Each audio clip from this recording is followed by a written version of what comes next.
Hi, my name is Thomas Mahan, and this is my introductory speech for public speaking. These are my six people that are watching me. They're going to go ahead and say hello right now. Hello. Hi. Hi. Hello. Hello. Switch this, pin myself. Okay. When I start talking here with the quote, I'm going to start the recording. I ask you right here, please to agree with me that a scar is never ugly.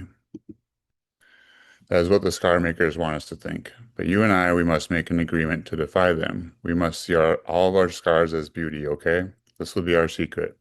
Because take it from me, a scar does not form on the dying. A scar means that I'm alive and that I've survived. This is a quote from Chris Cleave.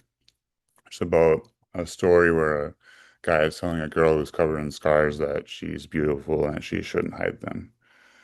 So these are my scars. Today I want to do two things. I want to give you some background information about myself, and then I want to tell you the story about what happened and kind of how it's came to impact my life. So I grew up in Minnesota in the country, skateboarded a lot, swam in the lake every day. I moved to Waconia, which is more like the suburbs when I was 15. Um, Junior year high school, I started smoking weed and drinking. So what I liked about using chemicals is that it took my anxiety away. I really felt like I fit in.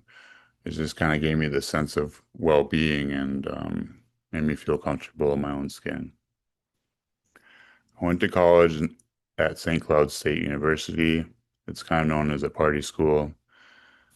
I was doing pretty good at first, going to classes, and my partying just became progressively worse and worse until, which would have been my sophomore year of college. I just dropped out completely and um, was selling drugs, and I didn't care about school at all. So I moved back in with my parents after, pretty much getting completely hooked on opiates in St. Cloud and moved back in there.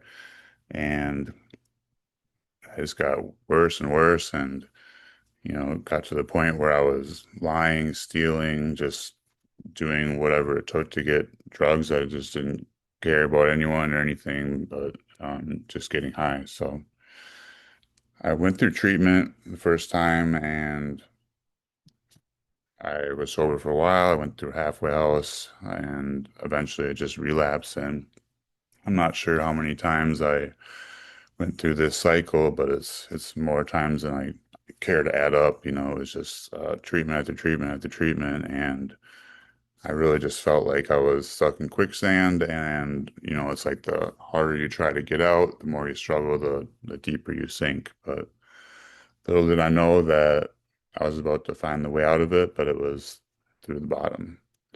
So that kind of leads us to the night that I got frostbite. This was -40 below, winter night in Minnesota, and I passed out in the woods. And when I got to the hospital in the morning, they told me that I had severe hypothermia and that I would most likely have to get a few fingers amputated. So you can see that I had these two amputated and the tip of this one. It's quite the process in the hospital. You have to get your hands bandaged and changed every day, and it's about 6 to 8 weeks before you actually have the surgery. But it's safe to say this was a very big wake-up call. I knew that I couldn't keep living my life this way, and I knew I had to make a drastic change. So I decided to go into this treatment program called Minnesota Adult and Teen Challenge, and it's a 13-month Christian-based treatment program. I'd never done a long-term one before, only like a month long treatment. So what I liked about this program was that the support from the guys that were alumni, they had already graduated and they were working there. So they really cared. I mean, I've never felt like that genuine love before from someone else like that. And the structure there was really good for me. I needed the the to learn the discipline and get the routine down that really helped me.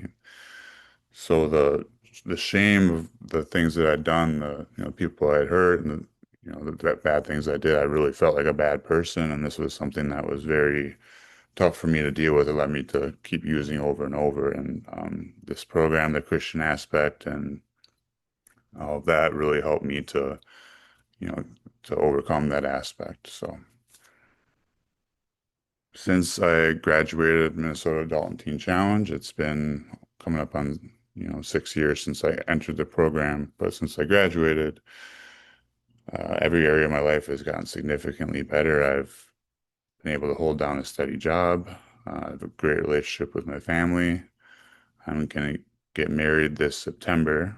I met a girl when I was here in Minnesota, and then I moved to Colorado with her. So I'm very happy with all the changes in my life. I really feel like I have become a good person. I'm not perfect, make mistakes, but I am very happy with the person that I've become. So I did two things today. I went into some background about myself, and I also tied that into a story, which um, gave you a little kind of glimpse of the person that I am and kind of why I became this way. So I want to end here with a quote from Dr. Martin Luther King Jr.